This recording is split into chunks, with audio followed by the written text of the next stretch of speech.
Bencana semenakutkan itu dibilang hanya mencekam di media sosial. Kami share di media sosial bukan untuk cari sensasi.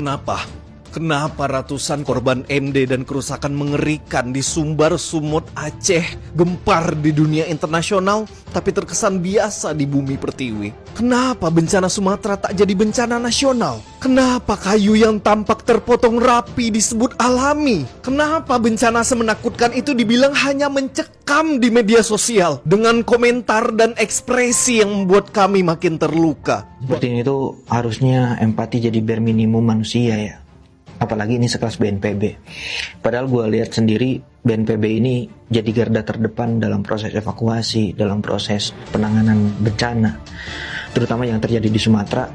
Jadi sangat disayangkan pimpinannya malah ngomong kayak gini. Kepala BNPB akhirnya meminta maaf setelah sebelumnya mengatakan bahwasannya banjir di Sumatera itu hanya mencekam di media sosial saja. Entah apa yang dipikirkan oleh para pejabat kita ya. Mereka ini sebenarnya tahu nggak sih kondisi di lapangan itu seperti apa? Padahal ya di media sosial itu kan sudah memperlihatkan begitu jelas sekali. Termasuk gelondongan kayu yang terseret oleh banjir. Itu juga asli. Ya, bukan manipulasi, bukan editan. Banyak sekali yang menunjukkan bahwasanya potongan-potongan kayu itu sangat simetris, sangat rata. Semua kayu-kayu itu bukan tumbang dengan alami, tapi ditumbangkan oleh manusia biadab, tahu nggak? Saya akan uraikan dari mulai Sumatera Utara. Kemarin katamu bencana alam yang terjadi di Aceh, di Sumatera hanya heboh di sosmed. Sekarang kau baca korban jiwa 100-an lebih. Suka-sukamu lah situ, suka-sukamu. Buta matamu, buta. Pernyataan Kepala Badan Nasional Penanggulangan Bencana, Letnan Jenderal Suharyanto, terkait bencana hanya mencekam di media sosial menuai hujatan masyarakat. Setelah dihujani kritik, dia akhirnya meminta maaf.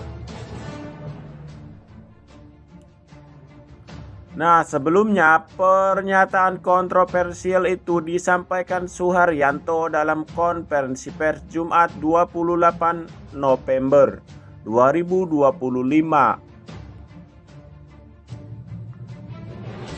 Kemarin kan kelihatannya mencekam ya, kan berseliweran di media sosial, gak bisa ketemu apa, tapi begitu sampai ke sini sekarang, begitu rekan media tadi hadir di lokasi kemudian tidak hujan.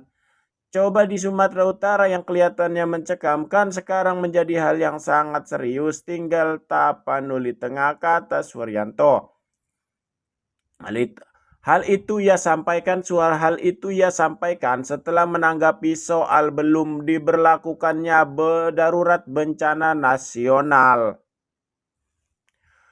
Nah, diketahui bencana alam di Sumatera Utara memakan begitu banyak korban jiwa. Data per 1 Desember 2025 pagi menunjukkan korban jiwa sudah berada di angka 217 jiwa. Angka ini mencakup korban dari berbagai wilayah terdampak, termasuk Tapanuli Tengah, Tapanuli Selatan, Kota Sibolga, Tapanuli Utara, Humbang, Hasundutan, Pakpak Barat, Padang, Sidempuan, Deli Serdang, dan Nias. Sementara itu jumlah warga yang dilaporkan hilang meningkat menjadi 209 orang. Menyusul banyaknya laporan kehilangan keluarga di posko-posko pengungsian. Dengan yang kejadian sekarang ini, ya, memang kemarin kelihatannya mencekam ya, karena kan berseliweran di media sosial, nggak bisa ketemu apa. Tapi begitu sampai ke sini sekarang, Emang saat seperti ini tuh harusnya empati jadi bare minimum manusia ya. Apalagi ini sekelas BNPB. Padahal gue lihat sendiri BNPB ini jadi garda terdepan dalam proses evakuasi, dalam proses penanganan bencana, terutama yang terjadi di Sumatera.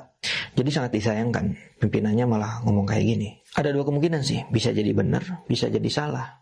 Tapi kayaknya kita nggak salah lihat ya, banyak jembatan yang terputus, banyak rumah yang tertimbun, banyak desa yang masih terisolir, banyak korban jiwa, banyak nama yang masih hilang. Kita mendorong agar menjadi status bencana nasional itu, agar proses evakuasi, recovery, kemudian distribusi logistik, konsumsi, menjadi tanggung jawab bersama, baik itu pemerintah daerah ataupun pemerintah pusat. Sumpah, gue nggak tega lihat rakyat Sumatera yang bahkan sampai minta tolong ke Malaysia, minta tolong ke Thailand. Bukankah Sumatera masih Indonesia? Atau hanya sumber daya alamnya aja punya Indonesia? Bencananya bukan. Bahkan di beberapa daerah sudah mulai terjadi penjarahan, di minimarket, di gudang bulog, di toko-toko. Kalau keadaannya nggak mencekam, kayaknya nggak mungkin deh sampai kayak gitu. Lo bisa bayangin nggak 5 hari bencana tanpa ada makanan, tanpa ada tempat tinggal, bahkan kita masih harus mencari keluarga yang hilang. Jadi rasanya kita nggak harus terbakar dulu untuk tahu kalau api itu panas.